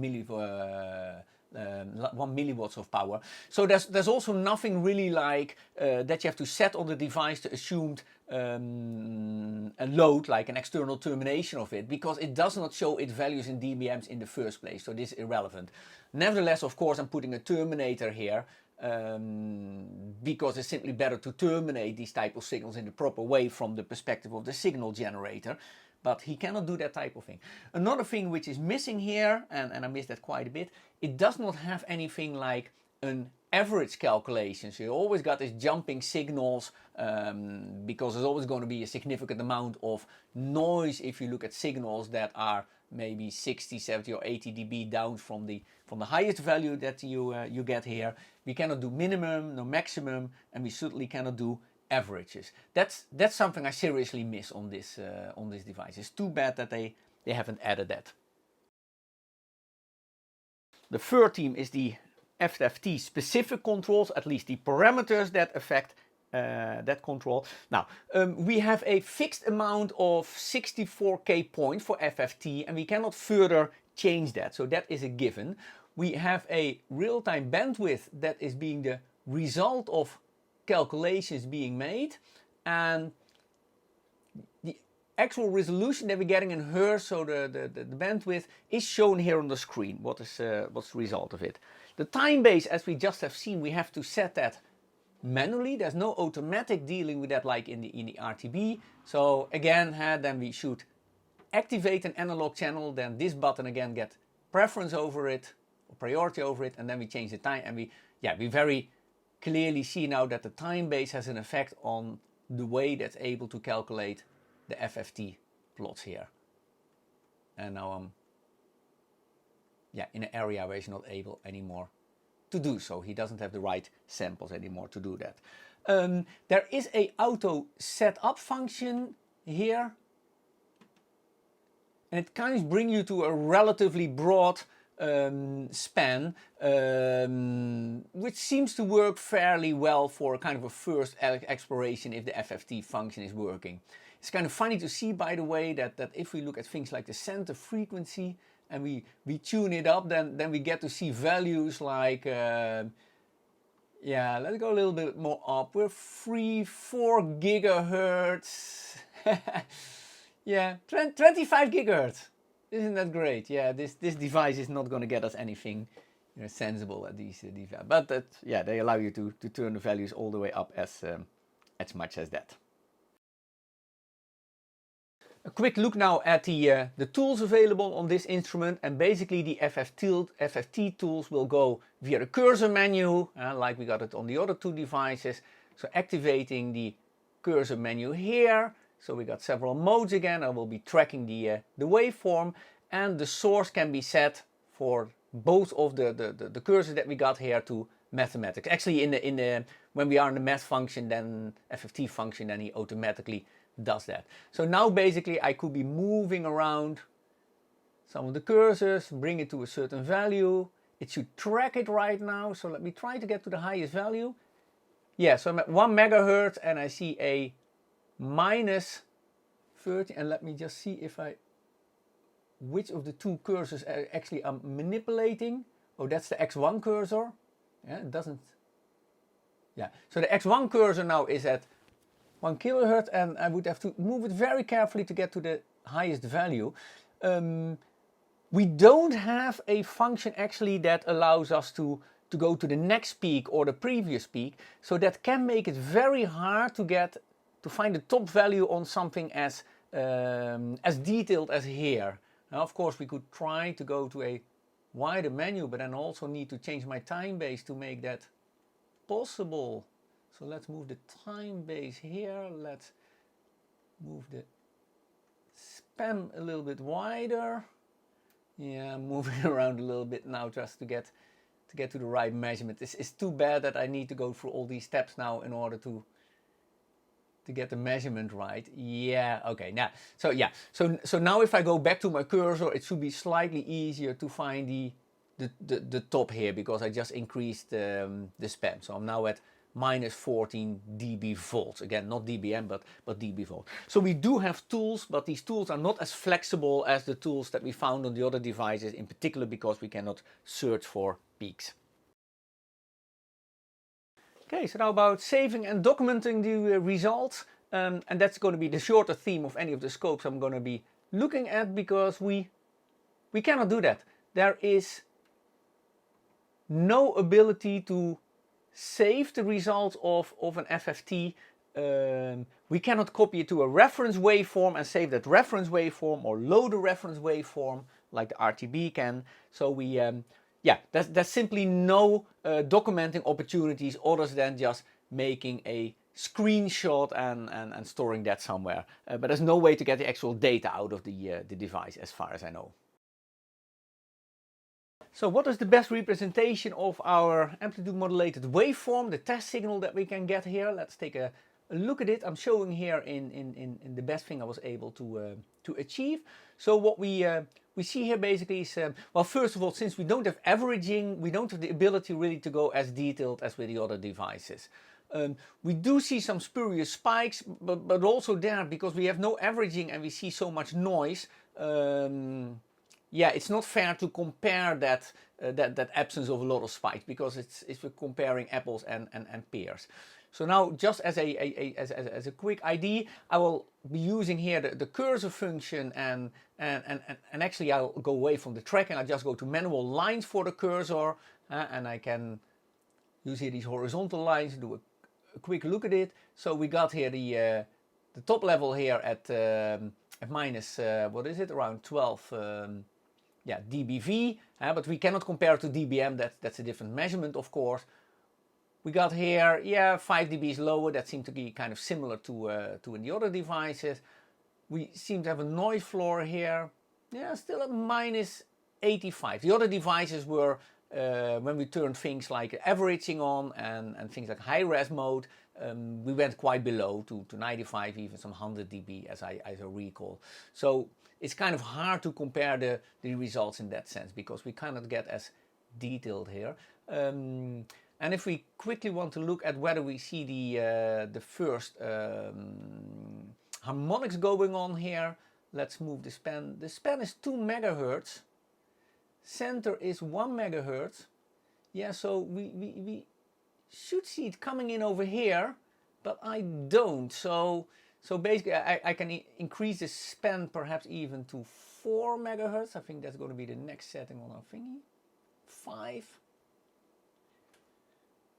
Yeah, it's hard to see. I'm not even sure I'm able here to see the harmonic, the first harmonic of our test signal, something we were very clearly able to see on the other devices and on the spectrum analyzer itself. But here, because it kind of drowns into the noise, it seems, and we don't have averaging, yeah, we don't really be able to get to see the second harmonic. So in that sense, I would say, yeah, this oscilloscope is a bit less useful when it comes to its abilities of FFT.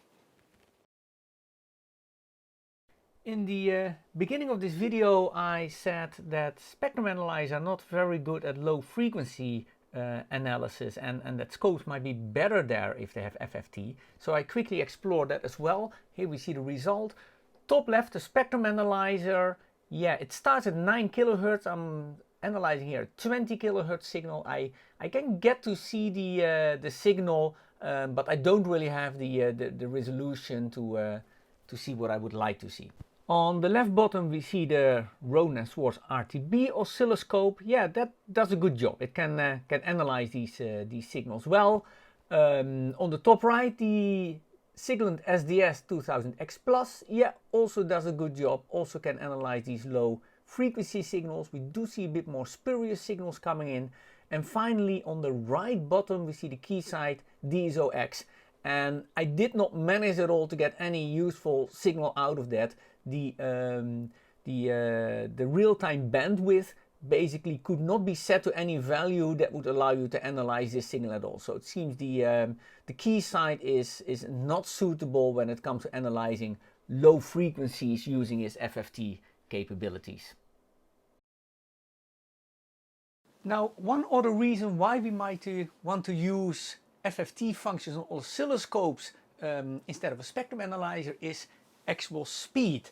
FFT is much more like a real-time mechanism, and I would like to demonstrate that right now. So I've got all the devices here and I've set them all to similar types of settings. So we're looking here at a sine wave which is sweeping around 1 megahertz or so. I set all the scopes to a center of 1 megahertz. I set them all to a span of 200 kilohertz. The oscilloscopes are set to 128 K FFT points, and this is, the Keysight is always at 64 K points. The real-time bandwidth on all the devices right now is approximately 100 Hertz. So we can set that right away on the R&S. On the other devices I've set the other parameters like time base in such a way that we get that, and we're not using any averaging or any of the other type of functions. And finally on the SDS I set the memory depth to 200K because the memory depth also has an effect on speed. And so now here we actually see the effect, and we see on the R&S on the Siglent we can very easily observe the sweep changing frequency. So we got a lot of updates per second basically, which would allow us also to study like a more telecom type of signal that is changing quickly. The Keysight is also doing that. It's updating a little bit less slow, so less updates per second, but I think we can still see the sweep fairly well. On the spectrum analyzer here, and I'll make it start again, when I set it to the same setting, you will see it goes very slow. If we want this resolution of 100 Hertz and having this span. And why is it so slow? Because it actually has to physically sweep its way through this frequency, and when the resolution is high, the sweep is slow. So this is not useful at all in order to study quickly changing signals. And indeed, when I study stuff like LoRa signals, or devices, other devices working, for example, at the 443 megahertz ISM frequency band, yeah, that's not easy to be done with this device. We see now just hitting upon the sweep wherever it was. Of course, by changing the bandwidth to a higher value, I can make it quicker. So if I go now to 1 kilohertz, yeah, we do see more of an update. And if I go to, I think like 3 kilohertz, we actually see more kind of a smooth update like here. But that goes at the compromise of having a resolution of only 3 kilohertz instead of 100 hertz on the other devices. So I think that's a serious advantage of the scopes here, and a disadvantage for the spectrum analyzer. Now, there are some new spectrum analyzers on the market that actually do allow real-time operations, and in fact they apart from having a sweep mode, they also have an FFT mode, just like in a scope, integrated in the oscilloscope. And those devices actually are much closer to the scopes, of course, in terms of real-time capabilities, or even excel them. But these devices are slowly more coming to a lower segment on the market, but still fairly expensive. One good example is the Siglent XR model. I think it's called SSA3000XR, and that's the real-time version of that family of oscilloscopes at Siglent. And that actually allows you to do real-time FFT on the oscilloscope, but it still is significantly more expensive than the Roden & Schwarz oscilloscope that we're looking at here. So we're finishing the experimental part of this video with some real-life use cases using a line impedance stabilization network. And these devices are used for measuring the conductant interference emissions of devices, so the unwanted signals that they inject back into the power grid or into the power supply. So we look at a test object, and this is done for compliance testing, or often pre-compliance testing to the relevant standards that devices have to meet. So these are CIS PR25 standard and the corresponding ISO standard, but also varying European norms, military standards, and other types of standards. Now, there are a number of different types of these listen devices. It depends on whether they are direct current, alternating current, or perhaps multi-phase devices. These tests require different frequency ranges. Interestingly enough, some of these tests require starts at 9 kilohertz, and it also means that a lot of measuring equipment, especially devised for that, actually starts at 9 kilohertz. The type of listen that you use also depends on the anticipated installation of the type of devices that you're looking at. So typically on a ship or a cargo aircraft, distances are up to 50 meters. And we'll see that inductances are kind of the critical component here, and then you need big inductances of 50 millihenry. While for smaller intended applications like a car or a small plane, typical wiring distances are 5 meters, and then a listen with a 5 millihenry inductance is usually specified. We also got different operating voltages for different listen devices, and finally different currents they can handle. And this is also relevant again because of the inductors, because of their temperature and their saturation. So we have a number of different types of listen devices depending on the applications that we have in mind.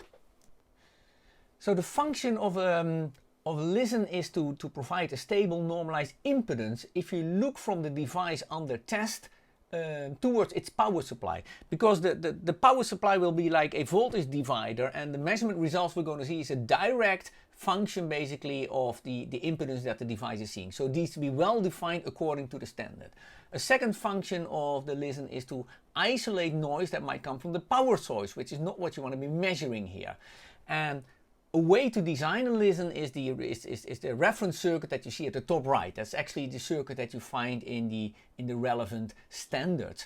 But a real life circuit to do that looks quite a bit more complex than that. It needs to be very careful designed and constructed to function well.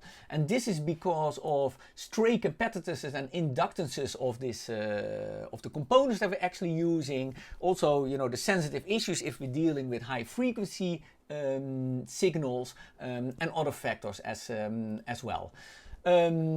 So on the right bottom we see the actual circuit of the listen that we're using here today, and it has pre-attenuation, high-pass filters, post-attenuation, transient suppression. It has clamping diodes to protect sensitive measurement instruments from possibly damaging incoming signals. So it's a more complex circuit than the reference circuit we saw just in the picture. Yeah, here you see two pictures of the interior of the listen, which is a do-it-yourself project that we're looking at here today. And you see a couple of things that we really see in typical high-frequency designs. So for example, around the corners of the PCB we see this picket fence. So all these little holes around the corner to prevent EMI interference of sources coming from the outside. And on the right picture you actually see these different parts actually that provide the grounding towards the metal box. So it's not via a single point, but via multiple points here. We ground basically the listen to the shielding box that is around it. Now the listen that we're going to use today is a dual channel listen because it basically has a circuit both for the positive supply line and the negative supply line. But this also means that our listen basically has two outputs. So if we want to investigate, measure the signals with a typical spectrum analyzer, you would need an additional device, a combiner, actually to look at the common mode signals that are present on that device. And if you would like to do to measure the differential signals, so the difference between the positive and the negative REL, then you would need a subtract them from each other. So for that we use a 180 degrees phase shift combiner. And these combiners not only, you have to purchase them and they cost money, but on top of that they will have an additional attenuation. The listen that we use already has an attenuation of 10 dB by itself, and the combiner would have a additional 3 dB attenuation. Now if we would use a oscilloscope for the analysis, then it gets very interesting, and that's why I selected this use case here for today, because the oscilloscopes that we're looking at today actually have a math function that can be used as an input to the FFT signal, so we can forget about needing the combiner and the phase difference combiner. We can simply feed both of the signals into the oscilloscope and use a mathematics channel to either add them up to measure common signals or to subtract them. So we want, if we want to calculate differential signals. And that makes this type of oscilloscopes as a very interesting tool to do this type of measurements where we work with common mode and differential mode, but we don't want to buy additional equipment to make such measurements. So this is a quick overview of the measurement setup that we're going to use. So what we see is that the listen is right over here. It's fed by a power supply, Roden and Schwartz, where we got 5 volts on the negative REL, 5 volts on the positive REL, so totaling 10 volts here going into the device. Our device under test here is it's a bucket converter that is now configured to go for 10 volts back to 5 volts, and it's actually delivering its load into this electronic load over here, which I can switch on and off at the desired type of current. And I'm going to do testing first with the spectrum analyzer, and as I explained, for that we actually need a combiner or a combiner with the 180 degrees phase shift. So I got them here. These are from mini circuits. And later on I'm going to hook them up to the oscilloscope, and then I can just leave out the combiners and I'm going to directly hook them up. I'm going to need, of course, 50 ohms terminators at the oscilloscopes. That's not required right now because the spectrum analyzer is 50 ohms and the combiner here is for twice 50 ohms. So we're good here. So as a very quick test, let's first turn on the power supply and see something is happening on the spectrum analyzer. I already, of course, connected it before and already tested carefully before the attenuation settings, and if there's any DC offset here to protect my my instrument. That was all right. I already did that phase. So if I turn on the power supply, I start to see some action here in the radiated spectral signals coming from my device on the test. And if I put a load, then I'm definitely seeing a lot happening. So this is the overall test setup, and let's look more closely now what the spectrum analyzer is showing us. Okay, now I'm going to examine how things look like on the spectrum analyzer. And let me stress that this is I'm not following strictly a particular test protocol. These are very, very specific and have to be well respected in every sense. So this is more illustrative what I'm doing here today. Also, I should note that in advance I already tested the signal. I used attenuation before I turned off the attenuation. I checked for DC signals coming in to protect, of course, the input of my spectrum analyzer. But I already did this in advance of recording this video. So set the spectrum analyzer from 10 kilohertz to 10 megahertz. That's the frequency range you see in some of these official standards for radiation. But other standards actually have other frequency ranges that we're looking at. And we now see the spectral diagram coming in of the device on the test, the bucket converter not being powered on. There's no power flowing through the bucket converter yet. So one thing I will do here actually is that I will, as a trace mode, as a detector mode, go to RMS, which creates a little bit clearer picture in my view. I could also basically here go to average mode, which actually I think is a good thing to do. So now we're taking the average over 5, 6, 7 until we're at 10 different observations. But if I want to switch things on and off a little bit, it might get things a little bit slowish. So for the time being, I'm staying right now not on the average mode, but for longer observations, I would actually do something like that. Okay, now the first step is that I'm actually turning on the power supply here. And I see an effect, not a huge effect, but I see some spectral components coming in at lower frequencies. And now I'm going to add on my load, which I think is 0.5 amp of load to the unit. And there I see a big effect. So this is power supply and amp on. This is everything turned off. So now we see how our device on the test is acting on and off. And if I would like to compare these values, I could do so by actually going to use the memory traces possibility, so I can write this trace into the memory. I can show this memory. Now we're seeing it, but actually it's the same, so it's over. And I will turn it on, and you see here exactly the memory trace of everything turned off and the actual spectral diagram that we got here. And then of course we could be using markers here on the device where I could study basically where I have the highest value, where I would have the lowest value. I could do also more stuff with maximum that I'm seeing, and of course using the average type of measurement. But I'm not going to spend too much time on the spectrum analyzer now, but I want to move the oscilloscopes and try to understand if we get a similar type of insight if we use FFT on oscilloscopes. Okay, now I'm going to look at the scopes. I'm going to try to do this a bit differently so we can see all of them at the same time. So that might go a little bit quicker. So now nothing is turned on, so all the devices are showing a flat line, but I already did configure the addition mathematic for each of the devices. So now I'm going to turn the power on and the load is also on. And so the nice things on the scope, of course, that we can actually see the channel and the addition going on. It's probably a little bit easier to see if I put it on a single run. So I see both of the positive and the negative supply line, the interference that we got on it, and added it up. And in this case, I'm also showing you the difference, the differential signal, because I got plenty of mesh channels on this device.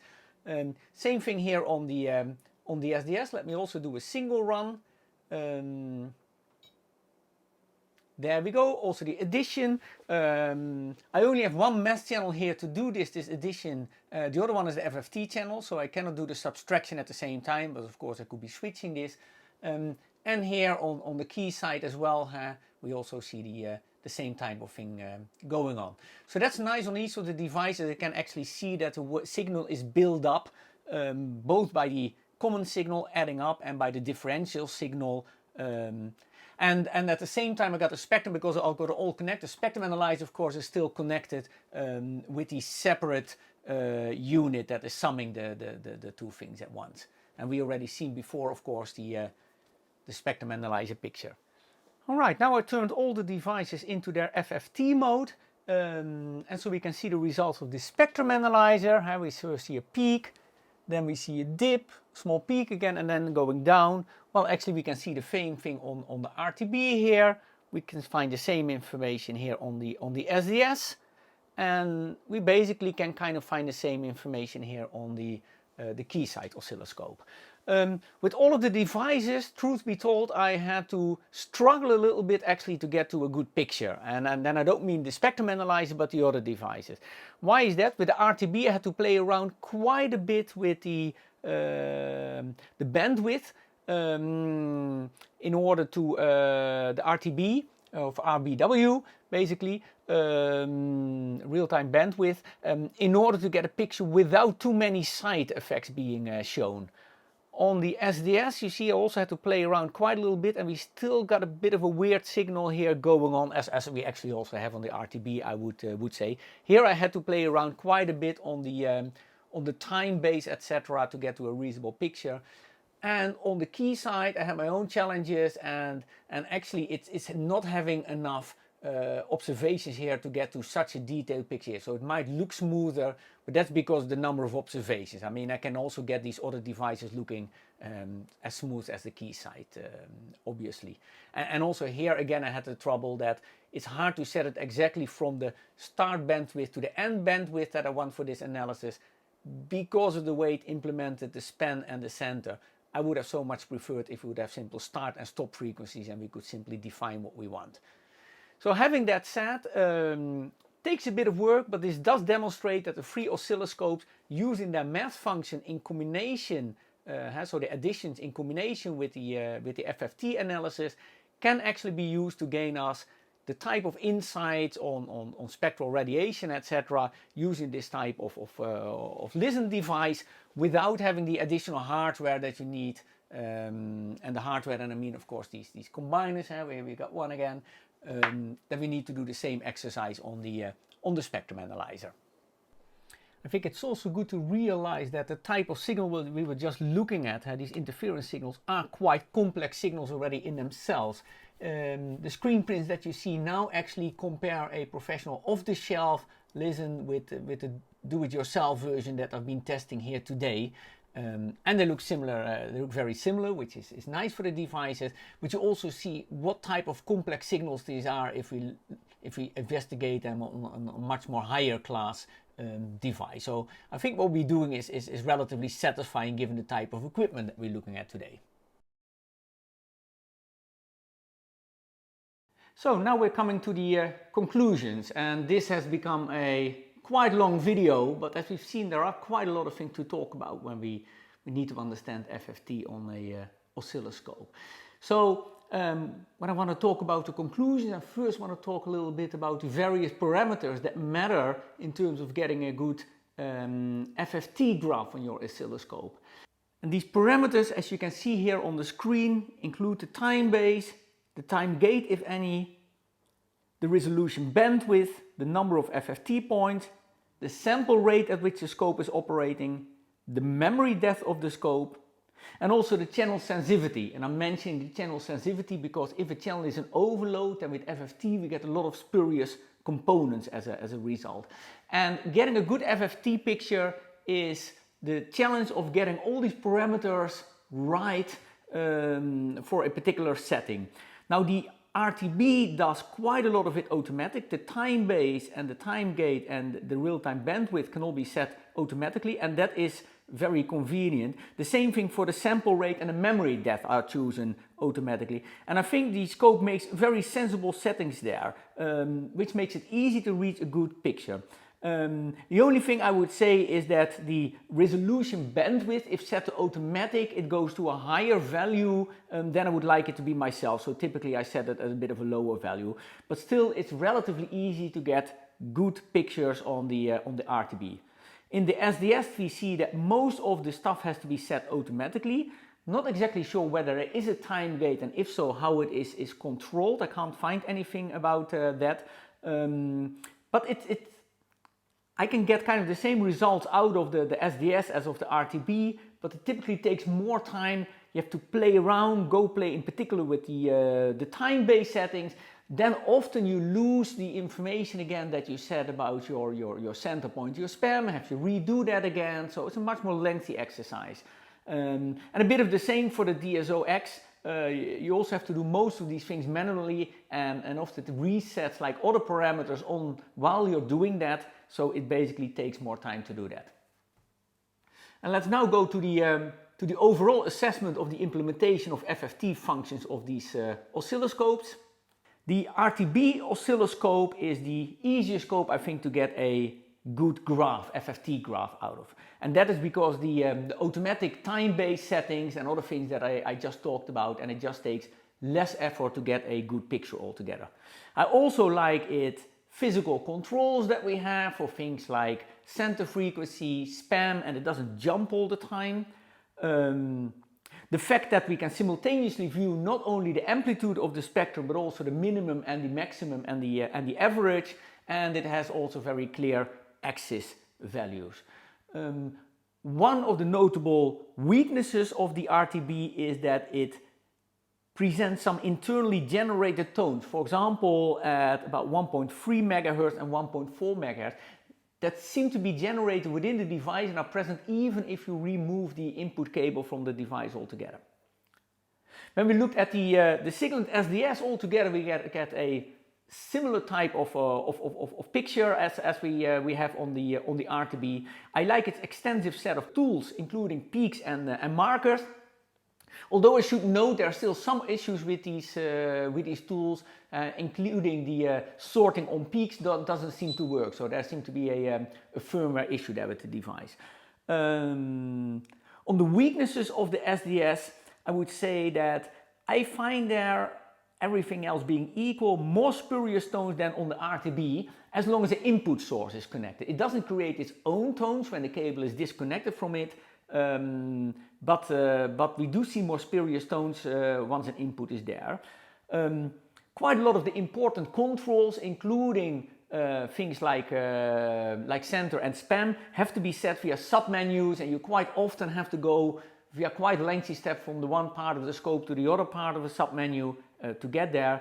And yeah, it just takes a bit more of time and effort to get a good graph on the scope, even if eventually I can get about the same quality results as with the RTB. And finally, the Keysight DSOX. Well, on the plus side, it can do phase analysis in the frequency domain, although I'm not exactly sure when I will be using it, but it's the only scope that actually allows to do that. But then I think it has significant weaknesses. It really falls behind in performance and the usability of the graph that comes out.